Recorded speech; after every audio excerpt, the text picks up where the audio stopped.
Welcome to Europe. If you lack sophistication, you have come to the right place. Welcome to Europe. Lines you've never known will soon be written on your face. Welcome to the world of duchesses and kings. Oh, my pretty young colonials, join me when I sing. Say au revoir to naïveté, hello to savoir-faire. Say goodbye to obscurity, gentlemen of the air. For the good and brave get the nicest graves, and there's plenty of death to spare. Say goodbye to naïveté, bonjour to savoir-faire.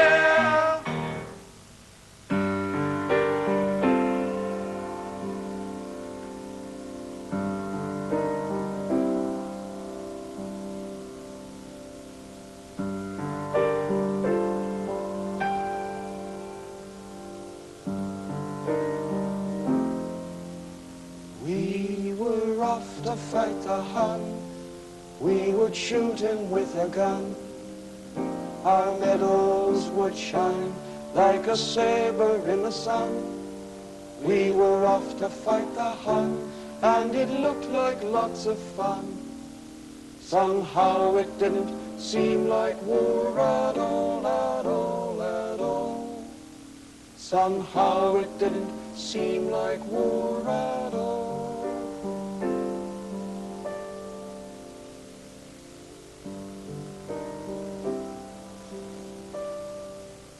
I think when you haven't been in a war for a while, you gotta take what you can get. I mean, Canada, 1914, geez, they must have been pretty desperate, you know? Well, take me, for instance. 20 years old, a convicted liar and cheat. I mean, I'm on record as the worst student RMC, Royal Military College in Kingston, Ontario. I'm on record as the worst student they ever had. I join up, they make me an officer, a lieutenant in the Mississauga Horse. All I can say is they must have been scraping the bottom of the barrel.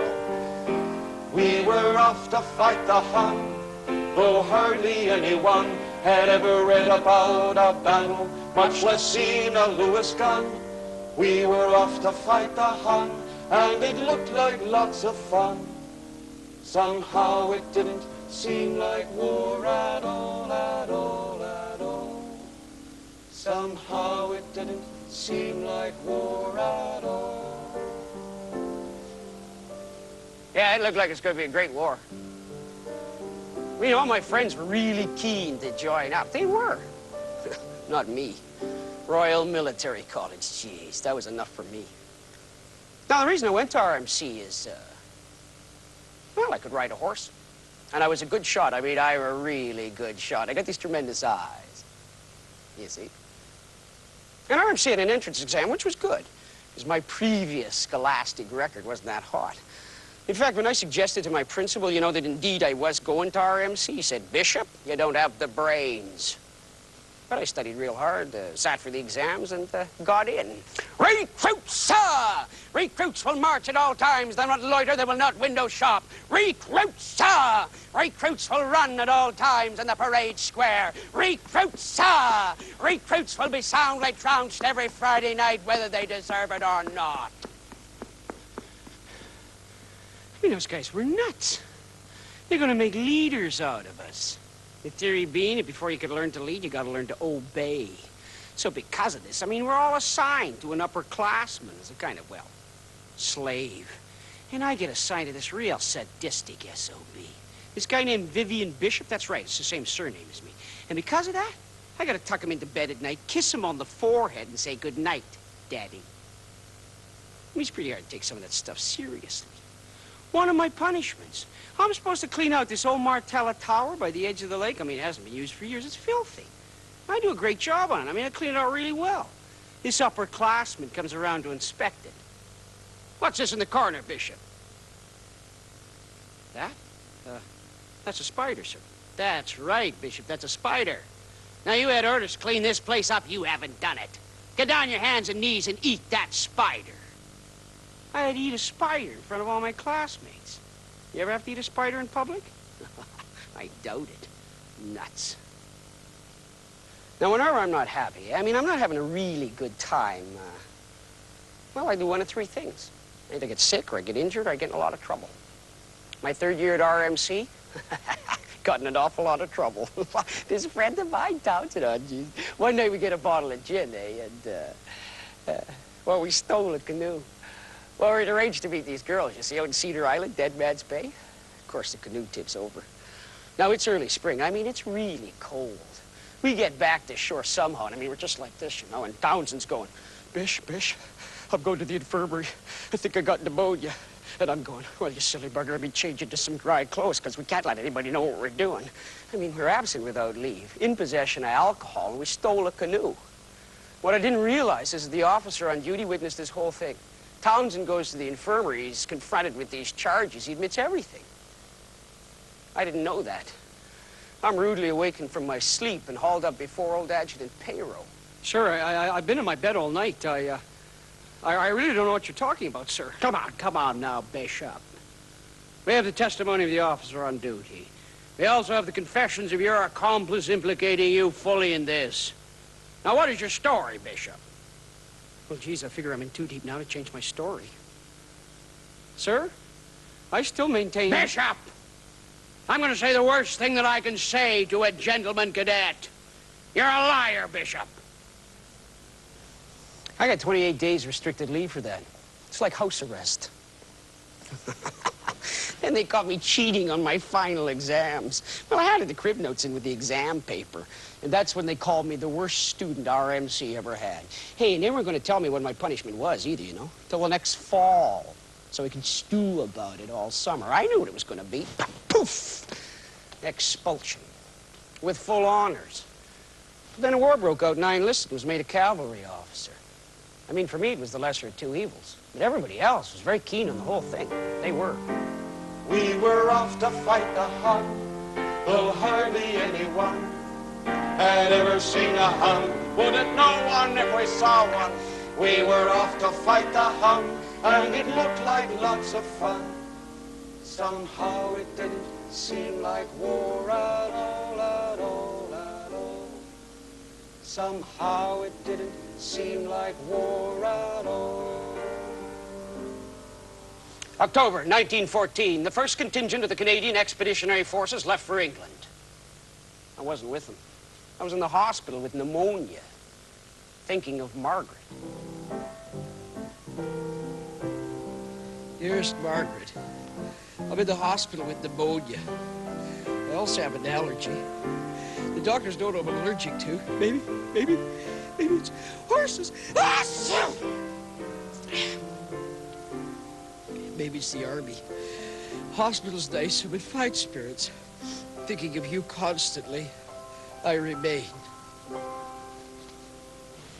March 1915, the 2nd, 3rd, 4th, 5th, and 6th contingents of the Canadian Expeditionary Forces left for England. Wasn't with them either. I was back in the hospital, thinking of Margaret. Dearest Margaret, please excuse the writing, as I have a badly sprained wrist. Yesterday, my horse reared up and fell over backwards on me. It was awful. Geez, I could have been killed. My nose is, of course, broken and badly swollen. I can't see out of one eye. And I got a couple of broken ribs, and I'm pretty badly bruised. But the doctor figures I'll be out and around by Monday. Hospital's nice, so I'm in fine spirits, thinking of you constantly. June 1915, the 7th contingent of the Canadian Expeditionary Forces left for England. I was with them. And this is aboard a cattle boat called the Caledonia in Montreal. Geez, you know, this large crowd came down to the pier to see us off. I mean, hundreds and hundreds of people, and, well, you know, for a while there, I thought the whole thing was worth doing. I mean, it's pretty impressive, you know, when you look out there and you see several hundred people waving and cheering at you. I mean, when you're from a small town, the numbers get to you. And you're looking at them, and they're looking back at you, and you think, boy, you know, I must be doing something right. They start playing God Save the King, And everybody's crying and waving and cheering. And the boat starts to pull out, and they start to yell like you've never heard anybody yell before. I mean, you feel good, you really do, and you're praying. Dear God, please don't let the war be over before I can get over there and take part in it. On the edge of destiny, you must test your strength. What the hell am I talking about?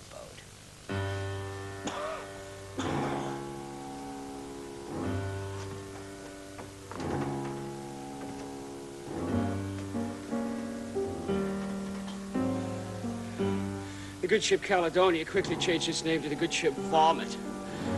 I mean, it was never meant to hold people. Even the horses didn't like it. Up, down, up, down. And they're siphoning brandy down people's throats, you know, to keep them from puking their guts up in the deck. It's a big joke. I mean, as soon as somebody would puke, which is every moment or so, everybody points to and laughs like it's the funniest thing they ever saw. I mean, puke swishing around on the deck 2 inches thick. Ha, ha, ha. You couldn't sleep. Geez, even it was calm. Because every time you closed your eyes, you had a nightmare about being torpedoed.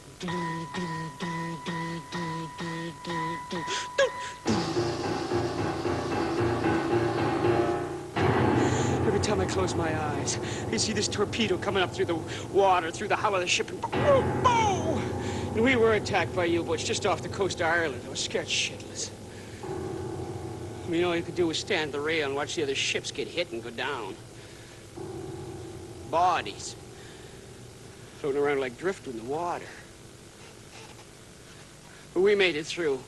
The good ship Caledonia, latrine of the Atlantic, finally made it through to Portsmouth, full of dead horses and sick Canadians. When we got off, they thought we were a boatload of Balkan refugees. We were off to fight the Hun. We would shoot him with a gun. Our medals would shine like a saber in the sun. We were off to fight the Hun, and it looked like lots of fun. Somehow it didn't seem like war at all, at all, at all. Somehow it didn't seem like war at all. 5 days later, we marched into Shorncliffe military camp, right in the channel. You know, on a clear night, geez, you could see the artillery flashes from France. I took it as a promise of better things to come.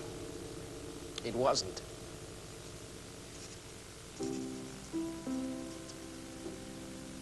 Dearest Margaret, Shorncliffe military camp is the worst yet. I mean, the cold wind brings two kinds of weather. Either it rains or it doesn't. When it rains, you get mud like I'd never seen mud before. I mean, your horse gets stuck in 1.5 feet of mud. You get off, there you are, knee deep. Rain falls in sheets. You're wet to the skin. You're never dry. Then the rain stops, ground dries out. What a relief, you say. But the wind gets the dust going. You got dust storms for days. I mean, the sand is like needles hitting you. A lot of the guys are bleeding from the eyes. I don't know which is worse, going blind or going crazy. I mean, your sand, it gets in your food and your clothes and your tent and your body orifices. A lot of the guys have this thing called desert madness, which is really serious. I mean, as I write this letter, the sand is drifting across the paper. Thinking of you constantly, I remain. Being buried alive in the mud. I was seriously considering this proposition one day when a funny thing happened to me. You see, I got my horse. Come on there. Yeah. Stuck in the middle of the parade ground. Horse is up to its flanks. I'm up to my knees. Mud, sweat, and horse shit from head to toe. When suddenly, out of the clouds comes this little single-seater Scout. You know, this little fighter plane. Circles a couple of times. Guess the pilot lost his way and was going to come down, ask for directions. Does this little turn and then lands in an open spot like a dragonfly at a rock. Pilot jumps out. He's in a long sheepskin coat, helmet, goggles. Warm and dry. Gets his directions. He's back in the plane again, up in the air with the mist blowing off of him all by himself. No superior officer. No horse, no mud, no sand. Jesus, what a beautiful picture. I don't know how long I just stood in the mud and watched till he was long gone, you know? Out of sight. I mean, this war's going on a lot longer than anybody expected. A lot more people are getting killed than anybody expected, too. Now, I wasn't going to spend the rest of the war in the mud.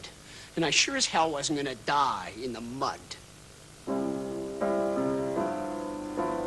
Thinking about December nights in the clear Canadian cold, where the winter air don't smell bad and the wind don't make you old, where the rain don't wash your heart out and the nights ain't filled with fear. Whoa, those old familiar voices whisper in my ears. Whoa, Canada, sing a song for me. Sing one for your lonely son, so far across The sea.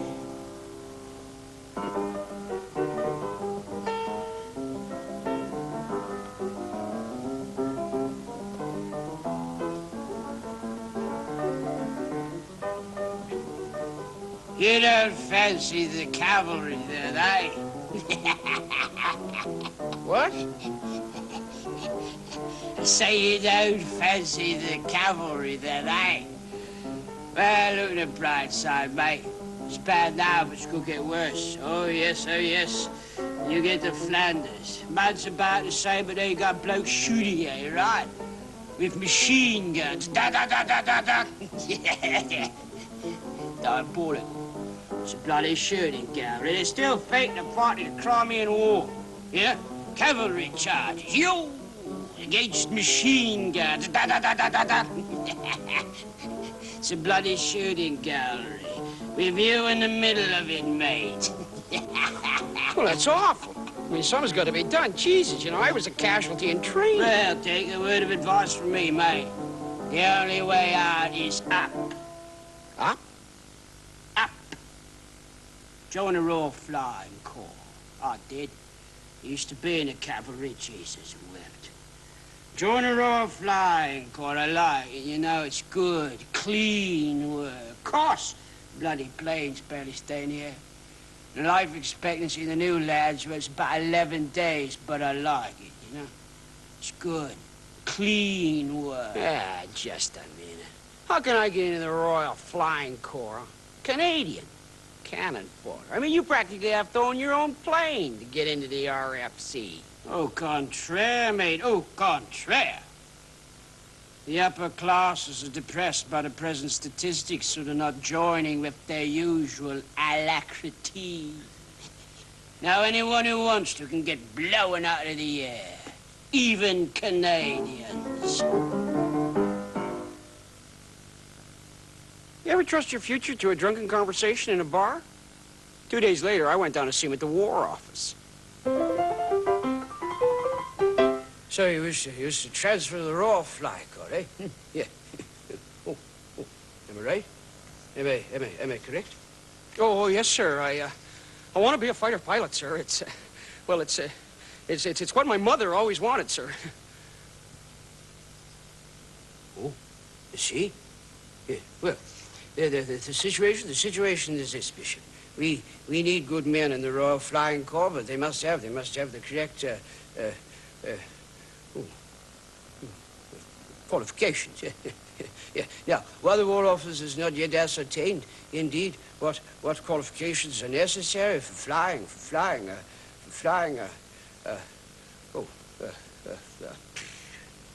airplane.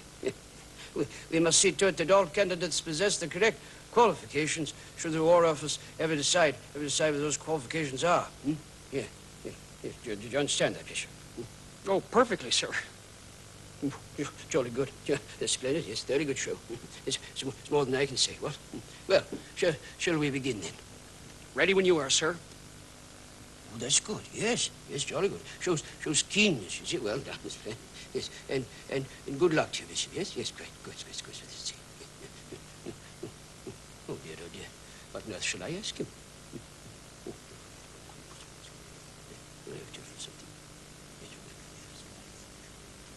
Do you ski? Ski, sir? Yes. Do you ski?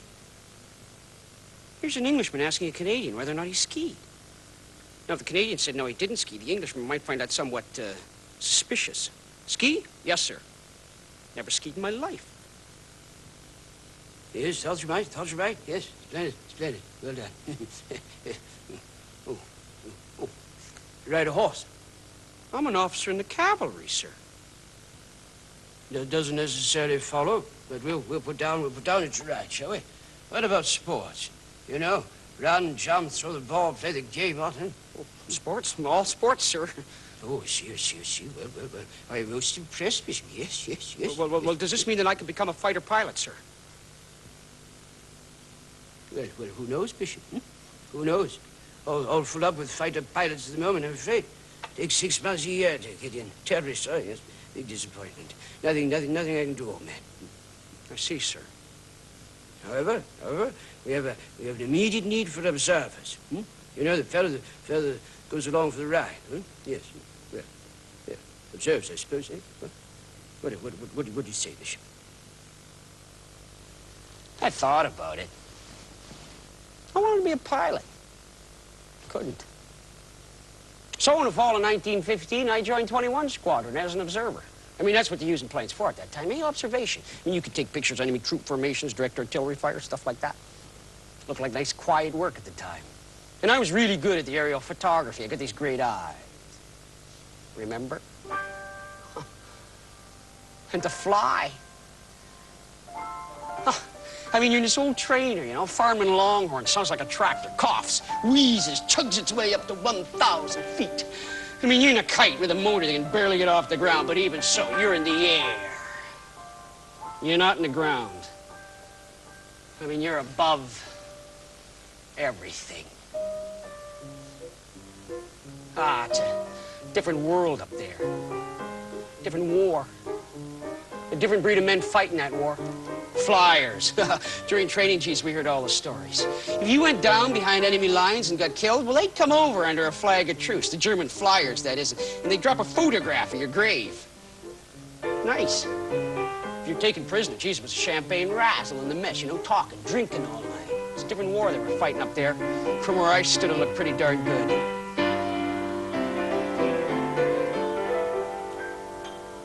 I see 2 planes in the air. Hey, fight that's fair and square. The dips and loops and rolls that would scare you. I'm scared already. We will force the German down. And arrest him on the ground. A patriotic lad from Bavaria, probably. Poor bloody sod. But he'll surrender cheerfully. And salute their chivalry. For this war was not of our creation. You're damned right. And before its prison camp, and a bed that's cold and damp, we'll have a little celebration. Oh, we'll toast our youth on champagne and vermouth, for all of us know what it's like to fly. Oh, the fortunes of war can erase esprit de corps, and will all of us be friends till we die. Can you go on a bit more, please? Oh, we'll drink the night away. And when the box is led away, we'll load him down with cigarettes and wine. Of course we will. We'll drink a final toast goodbye. But for the grace of God go I. And we'll vow that we'll be friends. Cheers, ping! Another time. Oh, we'll toast our youth on champagne and vermouth, for all of us know what it's like to fly. Oh, the fortunes of war can erase esprit de corps, and will all of us be friends till we die. In the early part of 1916, I crossed the Channel to France as a flyer. Well, an observer anyway. Bosingham near St. Omer. And that's when I found out that 21 Squadron was known as the Suicide Squadron. Jesus, that awful nickname used to prey my mind, you know. I mean, the Archie? The anti-aircraft guns? Not tonight, Archibald. I mean, you're tooling around on the line, you see, doing your observation work, a sit and duck. Suddenly, you're surrounded by these little black puffs of smoke. Doo, doo, poof, doo, doo. Next thing, whap, whiz, shrapnel whizzes all around you. I got hit in the side of the head with a piece of flak. Just a bruise. A couple inches lower, I could have been killed. And we were all really scared stiff of this new German machine, the Fokker. It's got an interrupter gear. Now, this means that they can fire a machine gun through the propeller, you see, without actually shooting the propeller off. I mean, all the guy has to do is aim his plane at you. Casualties? Lots and lots and lots of casualties. I mean, it was a grim situation. Geez, we didn't know how grim it could get. So we saw the RE-7. Reconnaissance Experimental number 7. Our new plane. I mean, to look at it, what you saw was this mound of cables and wires with 1,000 pounds of equipment hanging off the bottom of it. 4 machine guns, a 500-pound bomb, for God's sakes, cameras, reconnaissance equipment. Roger Neville, that's my pilot. He and I are ordered into the thing to take it up. Of course, the bloody thing doesn't get off the ground. We think, fine, good riddance. The officers go into a huddle. Well, what do you suppose the problem is? I don't know, sir. Maybe we should try taking the bomb off. Take the bomb off. That's a good idea, sir. We'll take the bomb off. Take the bomb off! So we take the bomb off, try it again. This time we go down the runway like a crippled duck.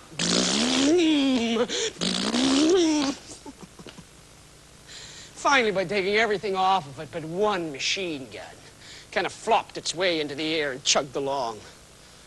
He was a pig. Nah, we were all scared stiff of it. So they put us on active duty as bombers. They give us 2 bombs each, tell us to fly over Hunland and drop them on somebody. But in order to accommodate for the weight of the bombs, they took our machine gun away.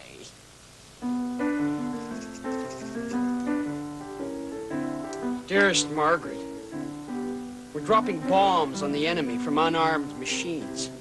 It's exciting work. It's hard to keep your confidence in a war when you don't have a gun. Somehow we get back in one piece. Everybody starts laughing, joking around, you know, as we inspect the plane for bullet and shrapnel damage. You're so thankful not to be dead. Then I go back to the barracks and lie down. Kind of terrible loneliness comes over you. Jeez, it's like waiting for the firing squad. I mean, you want to cry. You just feel so frightened and so alone. I guess all of us who aren't dead feel these things. Thinking of you constantly, I remain.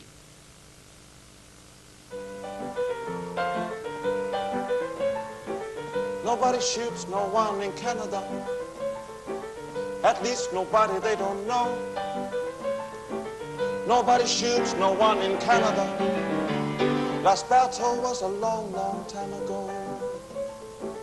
Nobody picks no fights in Canada. Not with nobody they ain't met.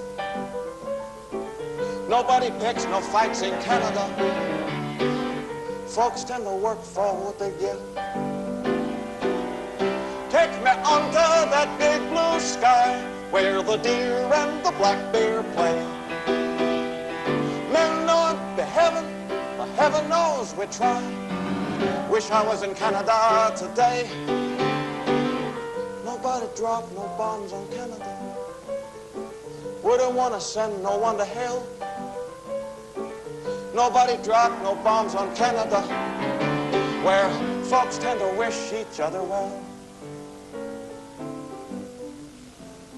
Of course, in this situation, it wasn't too long before the accidents started happening again. It's spooky, but I think the fact that I was accident-prone actually saved my life. I'm driving a truckload of parts a couple of miles from the aerodrome. I run into another truck. I'm inspecting the undercarriage of the machine when a cable snaps. Hits me on the head. I'm unconscious for 2 weeks. Then Roger does this really bad landing. I smash my knee against a brace inside the plane so hard I can barely walk. Then I got 3 weeks leave in London. None too soon. On the boat going back to England, oh, Jesus. We all got into the champagne and the cognac pretty heavily, eh? So by the time we arrived, we're a bit tight. And this game develops. He'll actually be the first guy to touch foot in English soil. I'm leading the race down the gangplank. I trip and fall. Everybody else falls on top of me. Right in the knee that I hurt in the crash. Oh, the pain is awful. I'm damned if I'm going to spend my leave in the hospital. So I just poured down the brandy till the thing was pretty well numb. Had a hell of a time. If I wake up in the night, you know, and the pain would be too bad that I couldn't sleep, well, I just pour down the brandy. And around my last day of leave,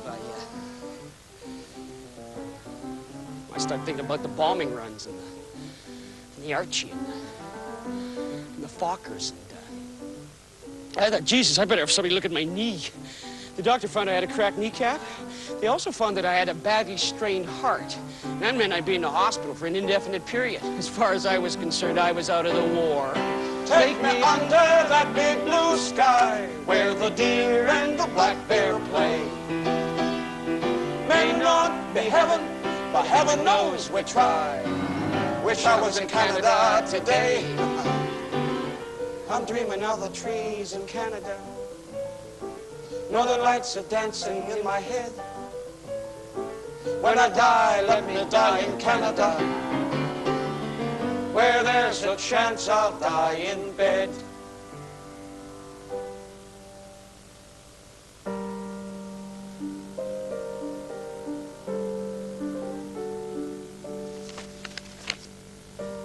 The hospital's nice.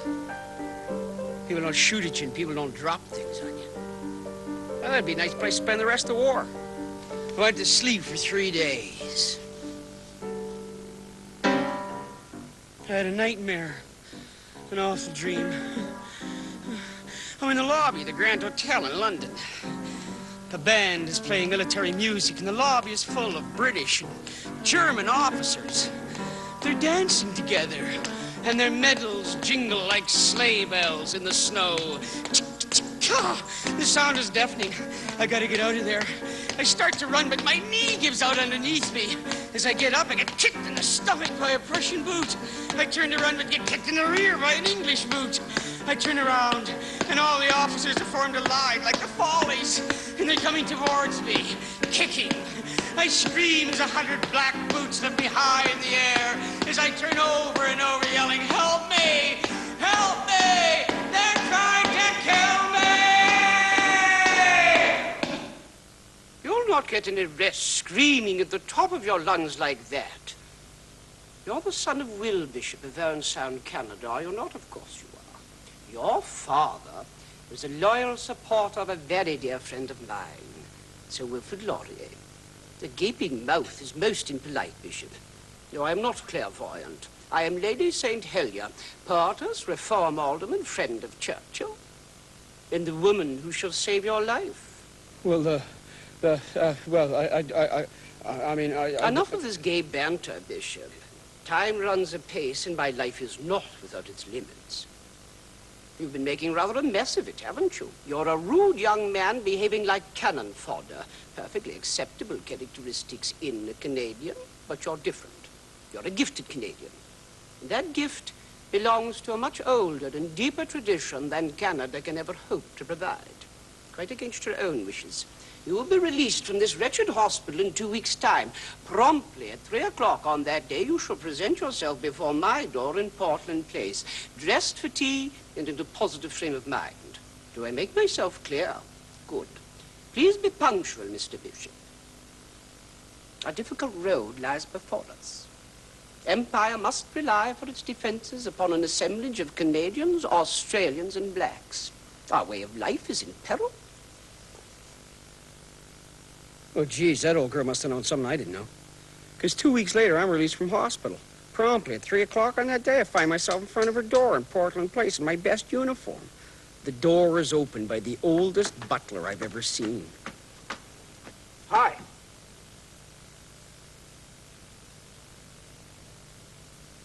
Madam, the Canadian is here. Shall I show him in? Yes, Cedric, please, show him in. Get in.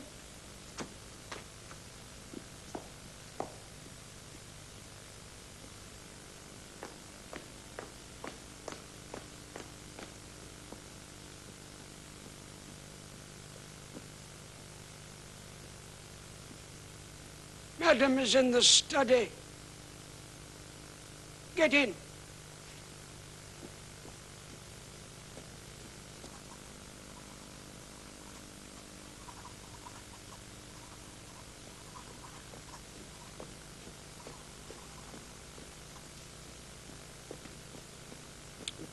Very punctual, Bishop. Please, sit down.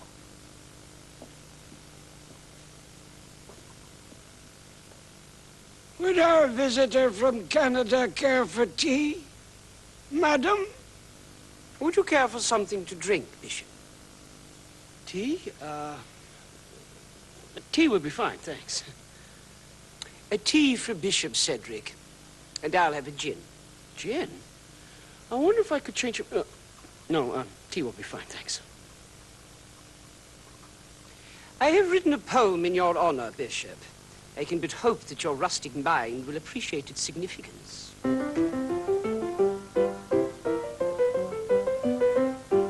You're a typical Canadian, your modesty itself, and you really wouldn't want to hurt a flea. But you're just about to go the way of the buffalo. You'd do well to take this good advice from me. I'm awfully sick and tired, being constantly required to stand by and watch Canadians make the best of it. For the colonial mentality defies all rationality. You seem to go to lengths to make a mess of it.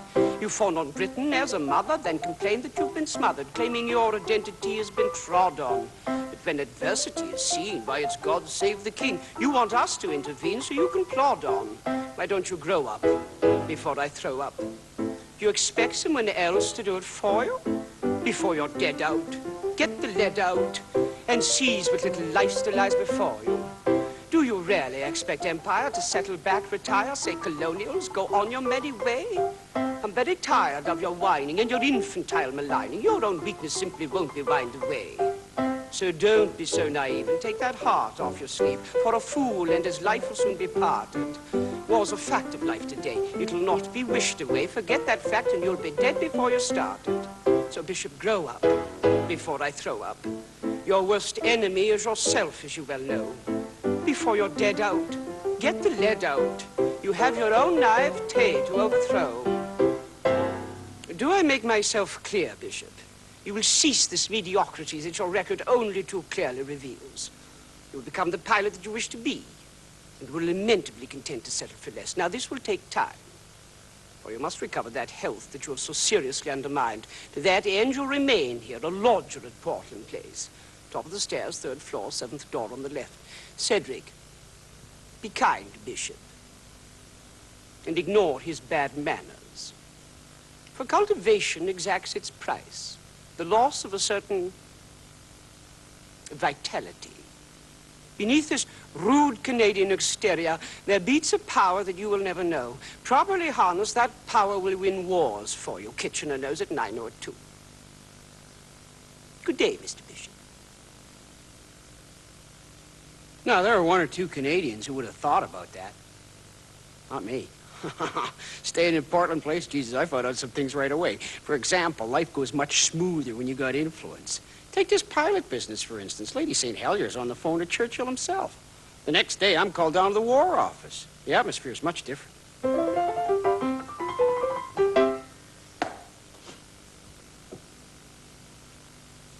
Oh, Bishop, my boy, good to see you. Well, your mother's wish is finally going to come true. Oh, really, sir? Oh, yes, you could become a pilot, no problem. Not a problem, as the froggies would say. Medical examination, 2 weeks' time, then report for training. Medical examination? What about my weak heart? I mean, what about the fact that 3 weeks ago I was on the verge of medical discharge?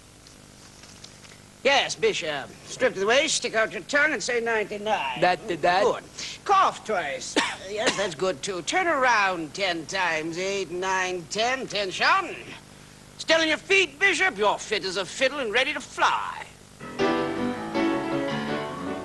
Gonna fly? Gonna fly so high like a bird in the sky with the wind in my hair and the sun burning in my eyes. Flying Canadian, machine gun in my hand. First ton to seize, the first ton to die. Gonna fly. In my machine, I'm gonna shoot so clean, gonna hear them scream when I hit them between the eyes. Flying Canadian, machine gun in my hand. First ton to seize, first ton to die. Flying, what have I been waiting for? What a way to fight a war. Flying Canadian, machine gun in my hand. First ton to seize, first ton to die. Gonna fly, gonna shoot them down till they hit the ground and they burn with sound like bacon on the fries. Flying Canadian, machine gun in my hand. First ton to seize, the first ton to die. Flying, what have I been waiting for? What a way to fight a war. Flying Canadian, machine gun in my hand. First ton to seize, the first ton to die.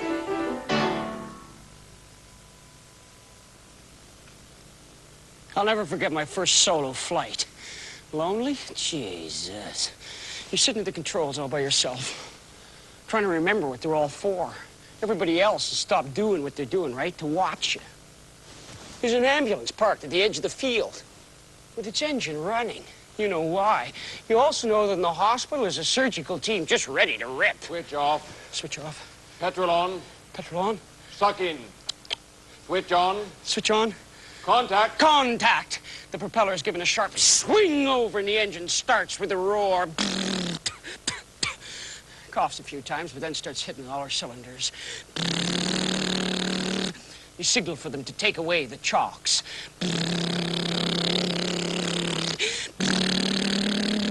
Then you start bouncing across the field under your own power and headed up into the wind. Rudder, elevators, ailerons, heart. I open the throttle all the way. And you're off. Pull back in the stick. Harder, harder, harder. Once I was in the air, I felt a lot better. In fact, I felt like a king. Mind you, I'm not fooling around, eh? I mean, I'm flying as straight as I can, climbing steadily.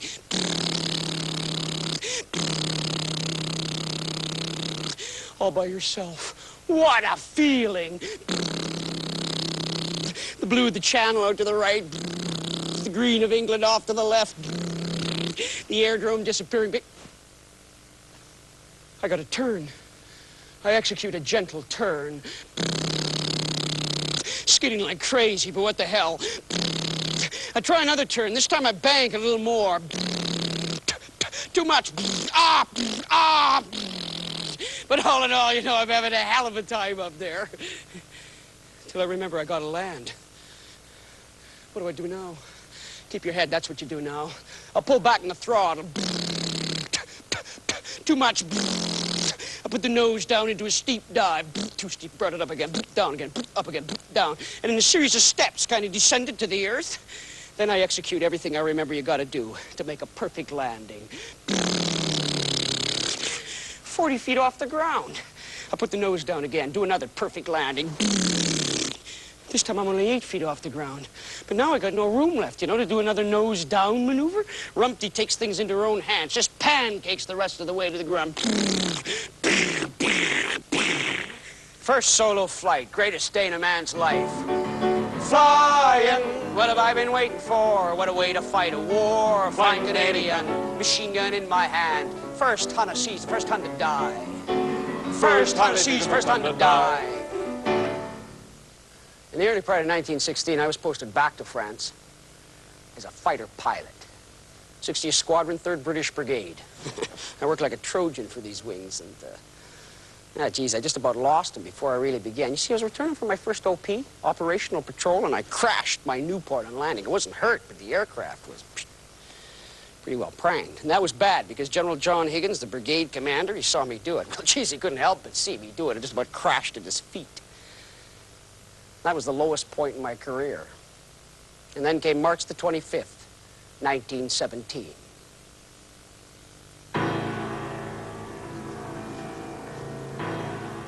March 25th, 1917.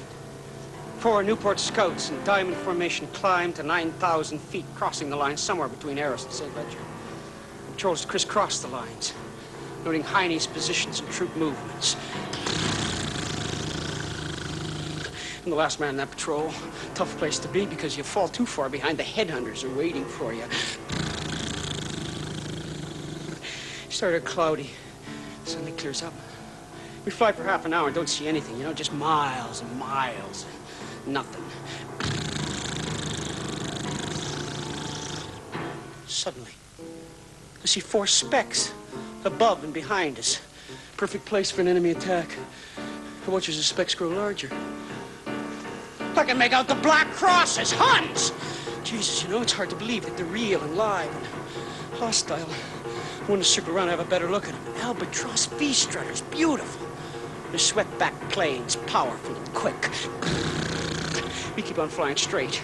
Jack Scott, our leader, either hasn't seen them or wants them to think that he hasn't seen them. They're getting closer and closer. We keep on flying straight. They're 200 yards behind us, getting closer and closer. Suddenly, Jack Scott opens up in a sharp climbing turn to get above and behind him. The rest of us follow. I'm slower than the rest, come out about 40 yards behind. In front of me, a dogfight is happening right in front of my very eyes. Real pandemonium. Planes turning every which way. Machine gun fire.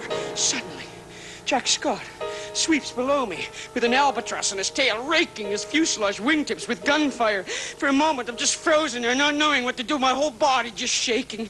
Then I throw the stick forward and I dive on the Hun. I keep him mild as sight till he completely fills the lens. My tracers smash into his machine just below the cockpit. What a feeling! As he flips over on his back and falls out of control. But wait. Quidco warned me about this. He's not out of control. He's faking it. He's going to level out at 2,000 feet and escape. Bastard! I dive after him with my engine full on. And sure enough, when he comes out of it, I'm right there. Again, my tracers smash into his machine. Jesus, I gotta be hitting him. He's over on his back and gone again. I stay right with him. The wires in my machine howl and protest. Newports have had their wings come off at 150 miles an hour. Must be doing 180. I just don't give a shit. I keep firing into the tumbling Hun.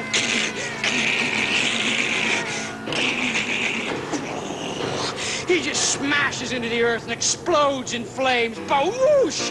I pull back from the stick, level out screaming at the top of my lungs. I win! I win! I win! Jesus, my engine stopped. It must have filled with oil in the dive. I try every trick in the book to get it going again. Come on, please, nothing. Lower and lower. God, I'm gonna go in. Ground fire! I'm still over Hunland.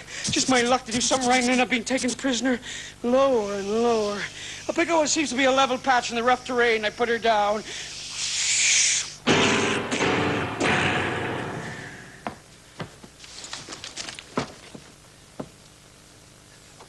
Well, you're just in time for a cup of tea there, lad. Oh, you spoke English.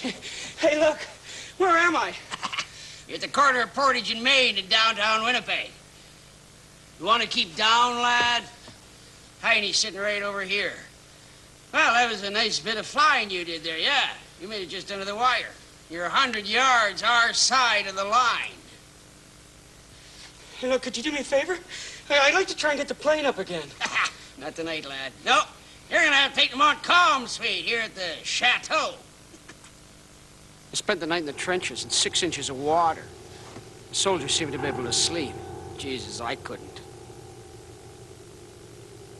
Next morning at first light, I crawled out to see how the plane was. Miraculously, it hadn't been hit. And that's when I got my first real look at no man's land. Jeez, what a mess. Hardly a tree left standing, the earth all tossed up, and the smell. Oh, it was hard to believe you were still on Earth. I saw these Tommies sleeping in a trench nearby. Hey, you guys, I wonder if you... Oh, Christ.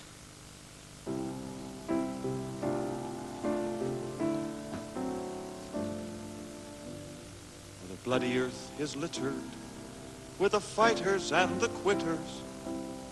Oh, what could be more bitter than a nameless death below? See the trenches long and winding, see the battle slowly grinding. Don't you wonder how good men can live so low? Up above the sun is burning, up above the clouds are turning. You can hear those soldiers yearning. Oh, if only I could fly. From the burning sun I'll sight you, in the burning sun I'll fight you. Oh, let us dance together in the sky. In the sky, in the sky. Just you and I up there together, who knows why? One the hunter, one the hunted, a life to live, a death confronted. Oh, let us dance together in the sky.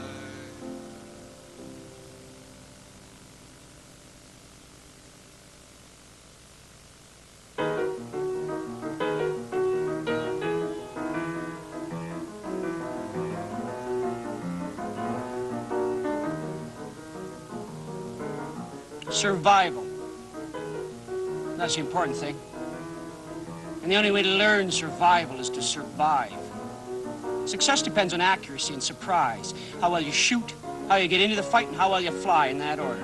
I mean, I can't fly. We're shit compared to somebody like Barker or Ball. I don't care. If I get a kill, it's in the first few seconds of the fight. Any longer than that, you might as well get the hell out. You gotta be good enough to get them in the first few bursts. So practice your shooting as much as you can. After patrols, between patrols, and your day off. If I get a clear shot at a guy, he's dead. You ever hear a roast pig? Well, that's when you bounce a machine, it kind of just bursts into flames. I don't want to sound bloodthirsty or anything like that, but when that happens, it's very satisfying. It's almost always pure luck. I mean, you had a gas line or something like that. If you want the machine to go down every time, you aim for one thing, the man. I always go for the man. Ladies and gentlemen, mesdames et messieurs, Charles Barr Enya proudly presents the lovely Hélène. Johnny was a Christian, he was humble and humane. His conscience was clear and his soul without a stain. He was contemplating heaven when the wings fell off his plane. And he never got out alive. No? No, he didn't survive. Georges was patriotic, his country he adored. He was the first to volunteer when his land took up the sword. And a half a dozen medals were his posthumous reward.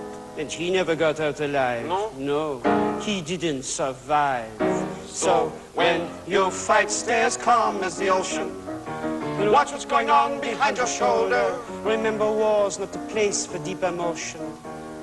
And maybe you'll get a little older. Come into the fight with an advantage. Height, speed, surprise. Come at him out of the sun. He'll never see you. Get in his tail, his blind spots. You can shoot him without too much risk to yourself. Generally, patrols don't watch behind them as well. So you sneak up on the last man. You'll never know what hit him. You get out in the confusion. Hunt them like hell's handmaiden. It's one-on-one. You come at the bugger head on, guns blazing, eat chickens out. You get him as he comes across your sight. If you both veer the same way, you're dead. It's tricky. You gotta keep your nerve. Geoffrey made a virtue of cowardice and fear. He was the first to go on sick leave and the last to volunteer. He was running from a fight when they attacked him from the rear. And he never got out alive. No? No, he didn't survive.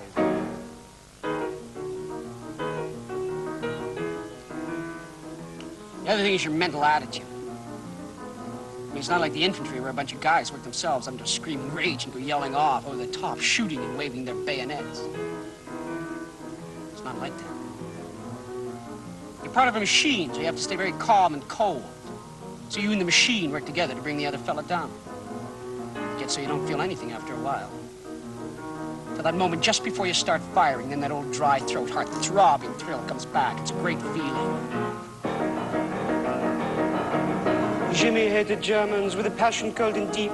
He cursed them when he saw them. He cursed them in his sleep. He was cursing when his plane went down and landed in a heap. And he never got out alive. He didn't survive. So when you fight, stay as calm as the ocean. And watch what's going on behind your shoulder. Remember, war's not the place for deep emotion. And maybe you'll get a little older. Bloody April? We lost just about everybody I started with. Knowles, Hall, Williams, Townsend, Chapman, Stedman shot down the day he joined the squadron. See, the Huns get better machines than us, and some of their pilots are very, very good. But practice makes perfect, eh? You can stay alive long enough to practice. You know, it gets easier and easier to stay alive because hardly anybody else has the same experience as you know?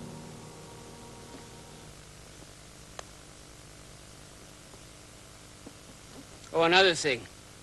You take your fun where you can find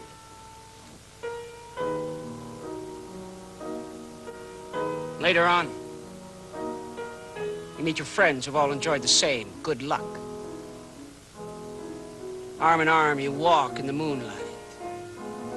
Silently, sharing a flask of brandy, breathing in that warm spring air. As you approach Fields Camp, you begin to sing. Loudly, Mademoiselle from Armadier's parlez-vous. Mademoiselle from Armadier's parlez-vous. In a way, as if to leave behind the feelings you've had that night. In an hour, you'll be on patrol. You go to bed. You sleep.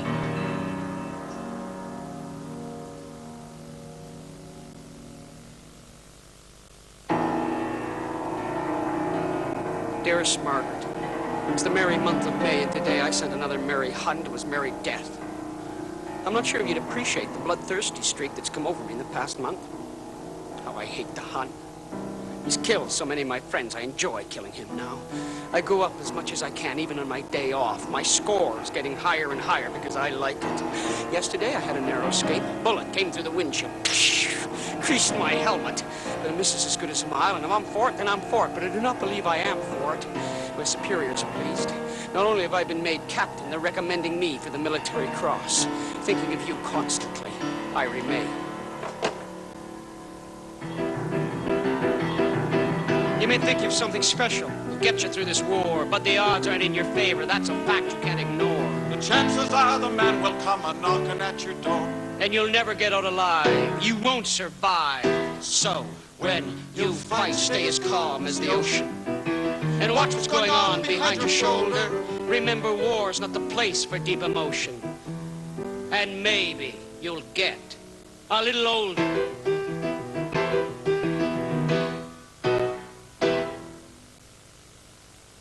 Albert Ball, Britain's highest-scoring pilot, sat before me. His black eyes gleamed at me. Very pale, very intense. Back home, we would have said he had eyes like two piss holes in the snow. But that's not very romantic. And Albert Ball was romantic. Jesus, if anybody was. Compatriots in glory. Oh, Bishop, I have an absolutely ripping idea. I want you to try and picture this. Two pilots cross the line in the dim, early dawn. It's dark. It's like fog. They fly straight to the German airdrome at Douai, ghosts in the night. The Hun, unsuspecting, sleeps cozily in his lair. The sentries are sleeping. Perhaps the Baron von Richthofen himself is there, sleeping, dreaming of eagles and Wiener Schnitzel. It's the moment of silence, just before dawn. Suddenly, he is awakened from his sleep by the sound of machine gun fire. He rushes to the window to see 4, maybe 5 of his best machines in flames. He watches as the frantic pilots try to take off, and one by one are shot down. The 2 unknown raiders strike a devastating blow. Bishop, you and I are those 2 unknown raiders. Jesus Christ. It's a good plan. I like it. How do we get out? Get out? Yeah, get out. You know, escape. I don't think you quite get the picture, Bishop.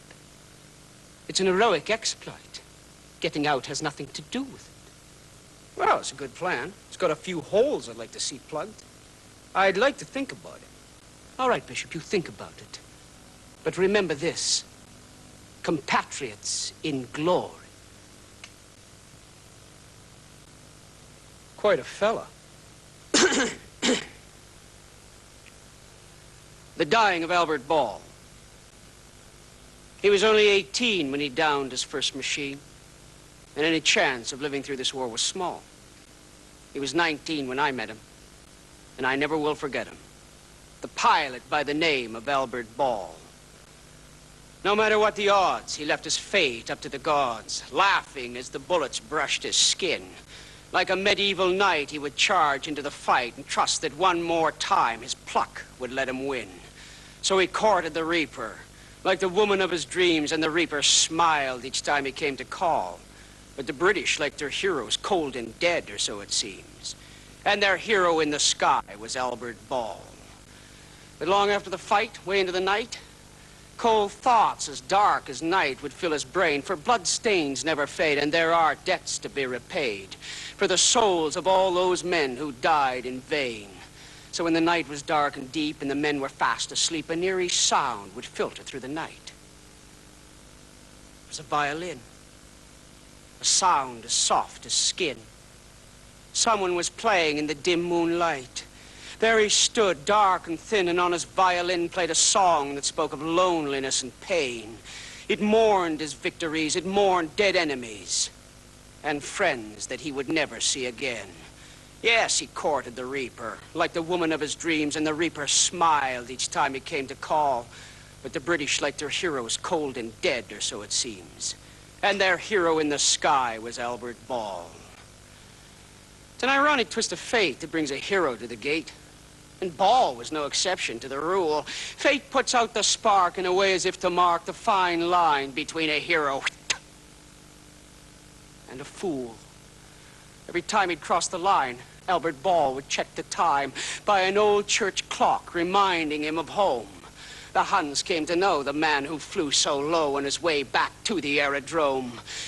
It was the 6th of May. He'd done bloody well that day for the 44th time. He'd won the game. As he flew low to check the hour, a hail of bullets from the tower, and Albert Ball lay dying in the flames. But through his clouded eyes, maybe he realized this was the moment that he'd been waiting for the moment that he died. He was a hero bona fide. There are to be no living heroes in this war. For when a country goes insane, obsessed with blood and pain, just to be alive is something of a sin. A war's not satisfied until all the best have died, and the devil take the man who saves his skin.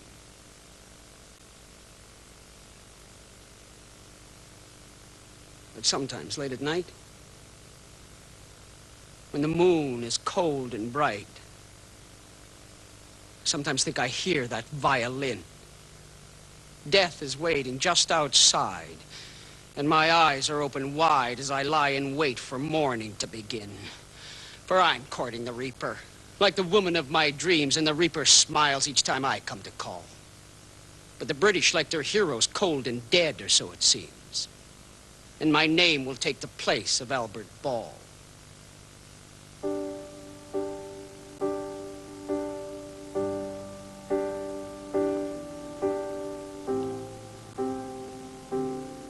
Look at the names on the statues anywhere you go.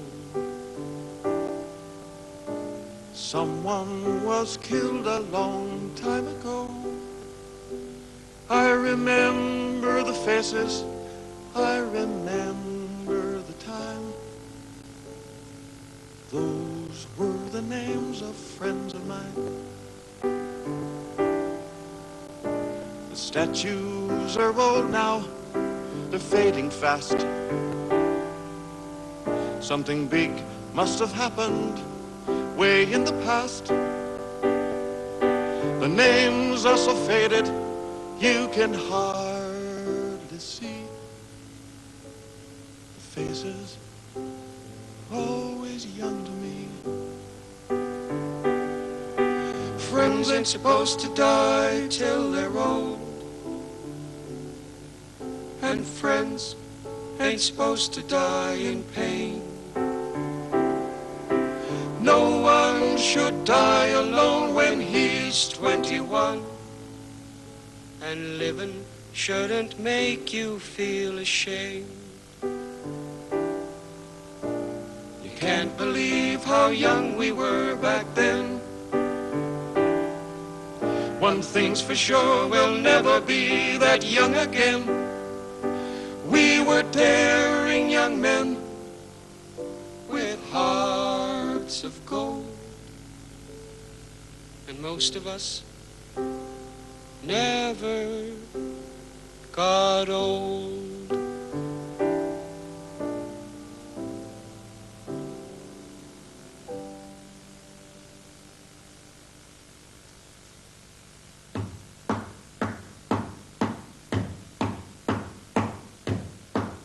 Wakey, wakey, Bishop. Rise, man. Rise, rise, and shine, man. Oh, Cedric, what's the idea of waking me up in the middle of the night? It's bloody well 11 o'clock, and Madam has a bone to pick with you. Ah! All right. I'll be right there.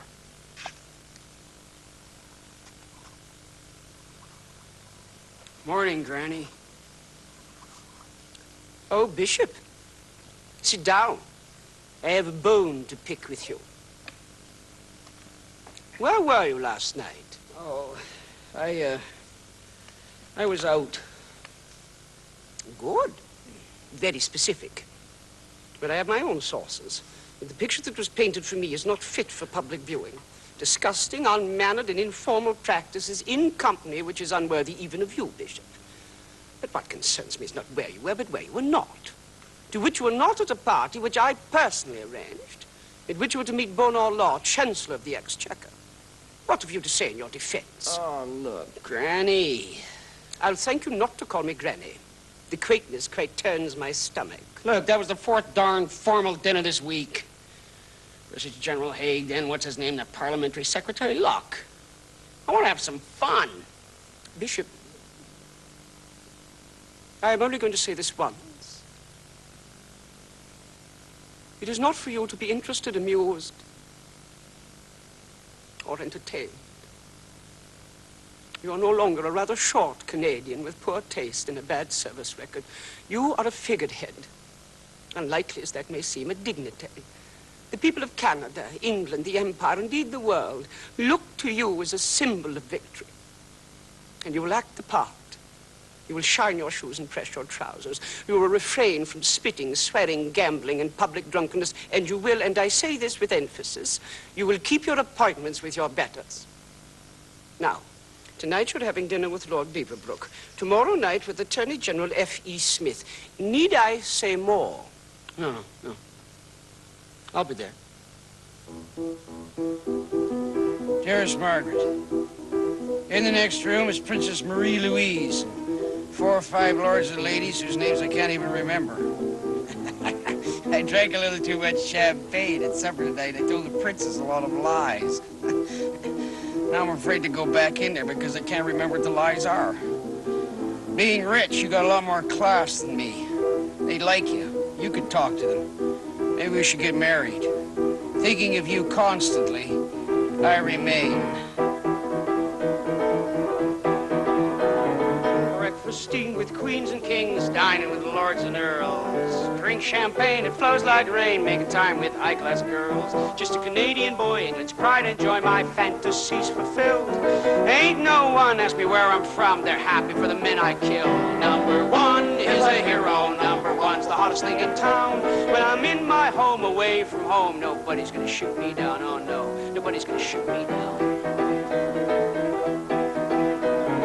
Hired gun, gonna shoot someone, but England's gonna stand by me. And if I die, you can't deny they're gonna call it a tragedy. A quaint company from the colonies, their love is so sincere. And when the war is won and the battle done, I got friends as long as I stay here. Number 1 is a hero, number 1's the hottest thing in town. When I'm in my home, away from home, nobody's gonna shoot me down, oh no, nobody's gonna shoot me down.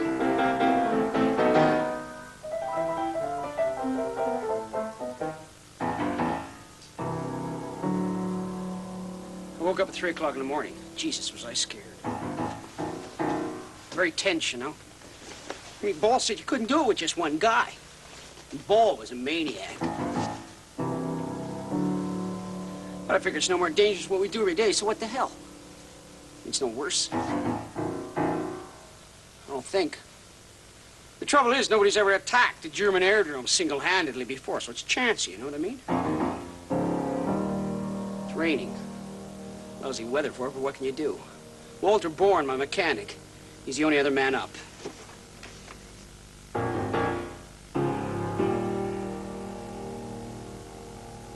Not a stupid odd day if you ask me, sir. Up at times down, I'll think. Go back to bed if I were you, sir. Oh, thanks a lot, Walter. That's real encouragement. It's pissing rain, sir. It's a bleeding pity, the dawn, the pissing rain. Oh, I can see it all now. Clear as crystal before my very eyes. First Albert Ball, snuffs it. Then Captain Bishop, snuffs it. It's a bleeding pity if you ask me, sir. I mean, suppose out from beginning to end, sir. Look, why don't you take my advice and just go back to bed like a good lad, sir? Why don't you shut up, Walter? Ready? Ready, sir.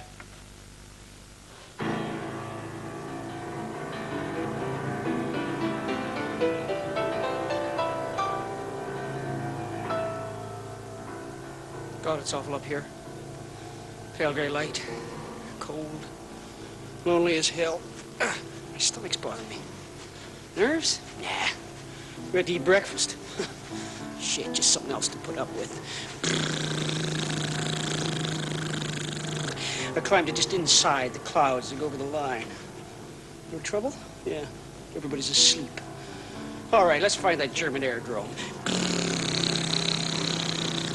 Where is it? Should be right around here. All right. Quick pass. A few bursts inside the sheds just to wake them up and then pick them off one by one as they try to come up. Wait a minute. There's no planes. There's no people. Well, the bloody place is deserted. Well, shit, that's that, isn't it? I mean, you can't shoot anybody if there's nobody here to shoot. Bloody stupid embarrassment, that's what it is. Feeling really miserable now. I cruise low, looking for some troops to shoot them. Nothing! What the hell is going on? Are we fighting a war or not? Is everybody on vacation? Suddenly, I see the sheds of another German aerodrome ahead and slightly to the left. Dandy. Trouble is, it's a little far behind the lines. I'm not exactly sure I am. It's either that or go back. Oh, well, in for a penny, eh? In for a pound. My stomach's really bothering me now. Why didn't I eat breakfast? Why didn't I change out my pajamas? Yeah, that's going to be great, isn't it, if I'm taken prisoner? Real dignified. Spend the rest of the bloody war in my bloody pajamas. Over the aerodrome at about 300 feet. Geez, we got lots of planes here. Lots and lots of planes. What do we got? 6 scouts and a 2-seater. Well, geez, I hope he doesn't try and come up for me. I have a hell of a time getting him from the rear. A little late to think about it now.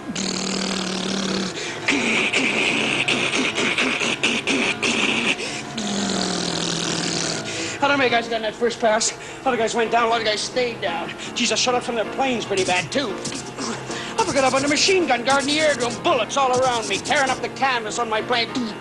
Just as long as they don't hit a wire, keep dodging. I can't get too far away. I'll never pick them off as they try to come up. Come on, you guys, come on!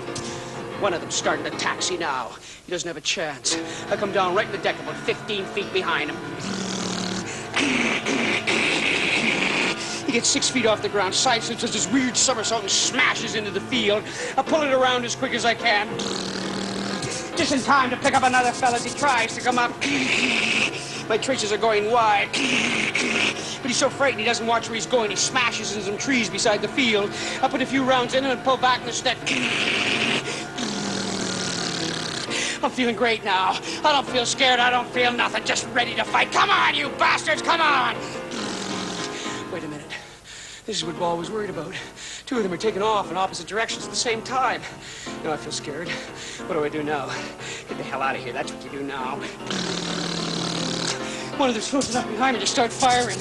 Where's the other one? Still on the ground. All right, you want to fight? We'll fight. I'll put it into a tight turn. He stays right with me, not quite tight enough. As he comes in for a second firing pass, I bait him with a lateral loop, rudder down off the top, and drop on his tail. I hit the man. The plane goes down, crashing in flames in the field. Beautiful. The second one's closing with me. But just enough time to put on my last drum of ammunition. I fly straight for him. The old chicken game. I use all my ammunition. I'll miss him. He doesn't want to fight. Probably thinks I'm crazy. I gotta get out of here. They'll have telephoned every aerodrome in the area. There'll be hundreds of planes after me. I climb and head for home.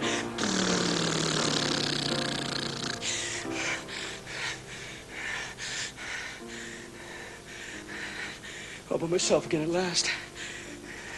Am I going the right way? Yeah.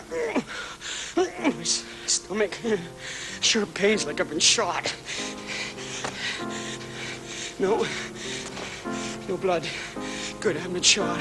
It's just all the excitement on an empty stomach. I'm being frightened. Jeez, I think I'm gonna pass out. Don't pass out!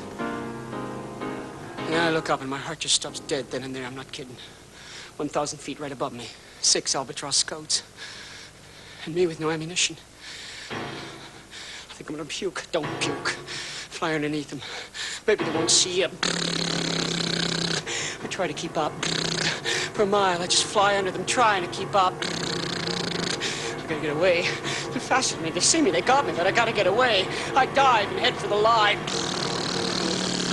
I can feel a bullet smashing into my back at any second, in my arms, and my legs, and my...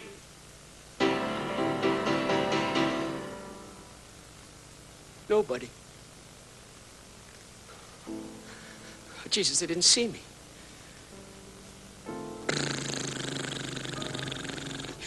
Fields camp. Home. Just landed. Take it easy now. Take it easy.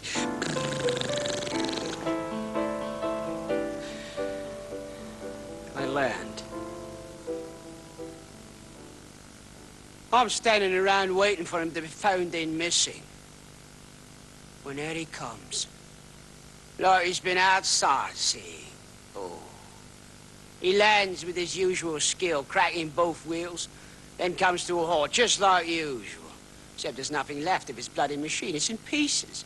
Bits of canvas floating around like laundry in the breeze. Beats me out to stay together. Captain Bishop sits here, quiet like. Then he turns to me and he says, Walter, he says, Walter, I did it. I did it. Never had so much fun in my whole life. That was the best fight I ever had. Everybody made a very big deal of it. But I just kept on fighting all summer. My score kept getting higher and higher, and I was really feeling good. In the middle of August, I had 43, one less than Ball. And that's when the generals and the colonels, they started treating me funny.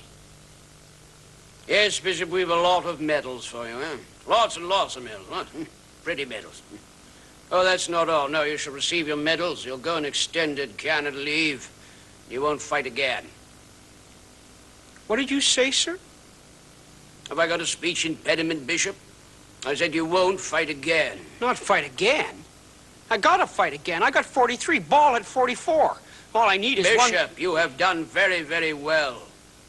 You'll receive the Victoria Cross, the Distinguished Service Order, the Military Cross. No British pilot has done that. Not even Albert Ball, God rest his soul. Leave it at that, Bishop. You have done England a great service. Thank you very much. Now you don't have to fight anymore. I should think you'd be delighted. You don't understand, sir. I like it. Of course you like it, Bishop. But it's becoming something of a problem. You see, you have become a colonial figurehead. Yes, I know, sir. A dignitary. A colonial dignitary, Bishop, there is a difference. You see, Bishop, the problem with your colonial is that he has a morbid enthusiasm for life. You might call it a life wish. Now, what happens when your colonial figurehead gets killed? I'll tell you what happens, Bishop. Colonial morale plummets. Despair is in the air. Fatalism rears its ugly head. But a living colonial figurehead, well, that's a different cup of tea. The men are inspired. They say he did it and he lived. I can do it too. You get the picture, Bishop? Yes, I believe I do, sir. Good lad. You shall leave Squadron 16, never to return again on the morning of August the 17th. That is all, Bishop.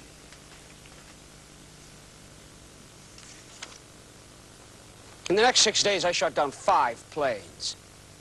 I really was number 1.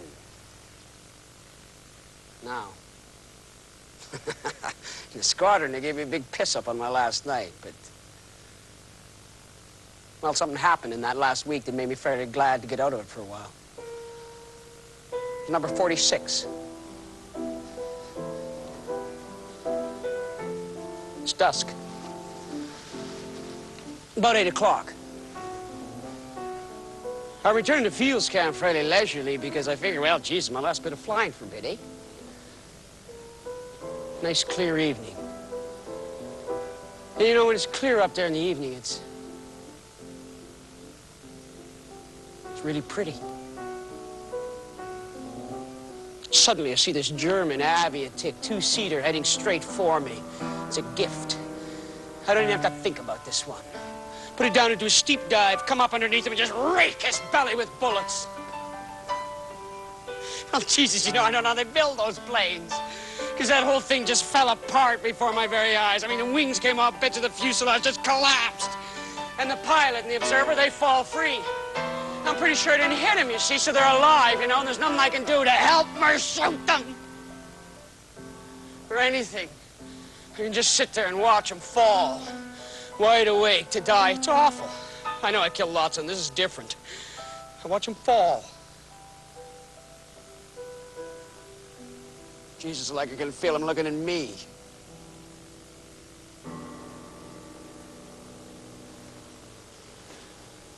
So when I leave for London the next day, I'm pretty glad to go after all.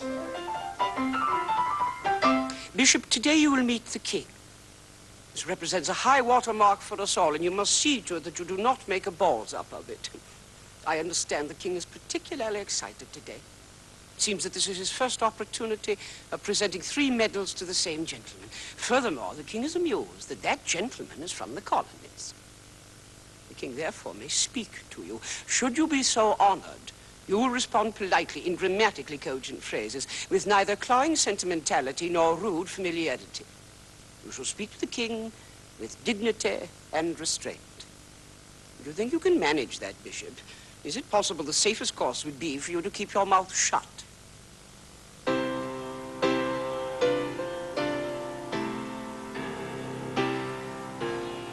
Here comes the king. With his retinue, orders of St. Michael, orders of St. George. And here's me.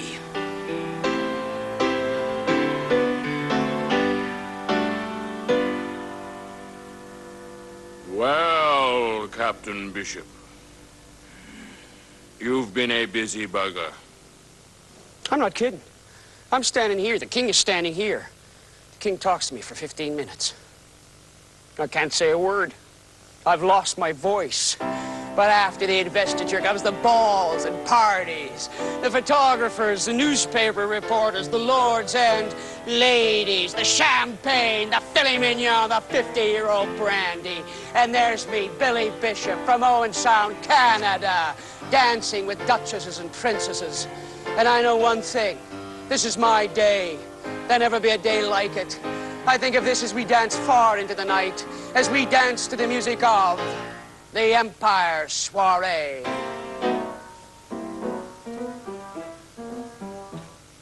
Civilizations come and go, Don't you know? dancing unto oblivion. Oblivion. The birth and death of nations, of civilizations can be viewed down the barrel of a gun. Nobody knows who calls the tune. Calls the tune. It's been on the hit parade so many years. Can't you hear? You and I must join the chorus like ancestors before us. And like them, we're going to disappear. You're all invited to the Empire Soiree. We'll see each other there, just wait and see, wait and see.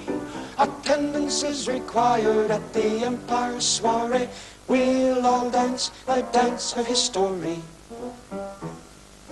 Revolutions come and go, Don't you know?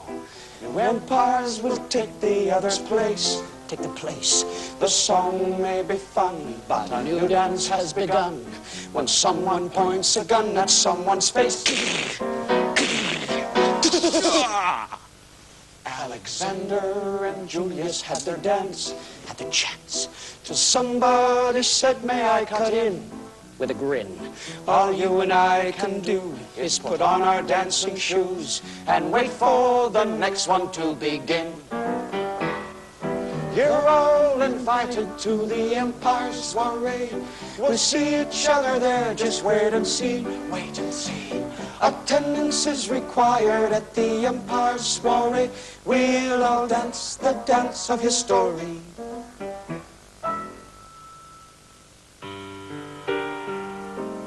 Billy went back home again, but still he wasn't done.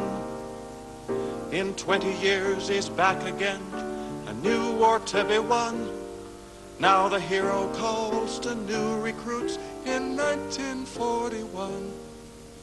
Somehow it doesn't seem like war at all, at all, at all. Somehow it doesn't seem like war at all. I have seen you go, and my heart is very proud. Once again, in the brief space of 20 years, our brave young men rushed to the defense of the mother country. Once again, you must go forward with all the courage and vigor of youth to wrest mankind from the grip of the Iron Cross and the swastika.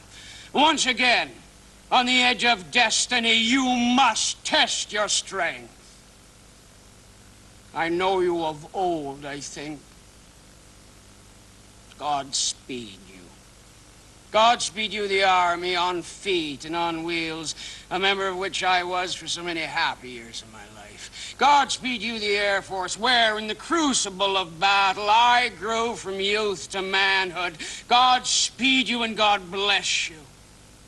For once again, the freedom of mankind rests in you, in the courage, the skill, the strength, and the blood of our indomitable youth.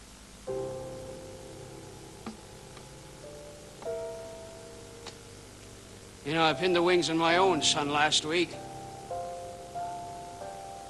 Both Margaret and I were very proud of him. We're proud of our daughter, too.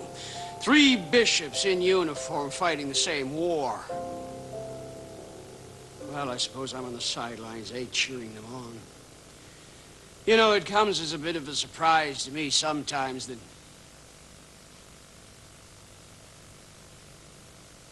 that there is another war on. We didn't think there was going to be another one back in 1918. Makes you wonder what it was all for. But then again, I suppose none of us are in control of any of these things, are we? And all in all, you know, I'd have to say, it was a hell of a time.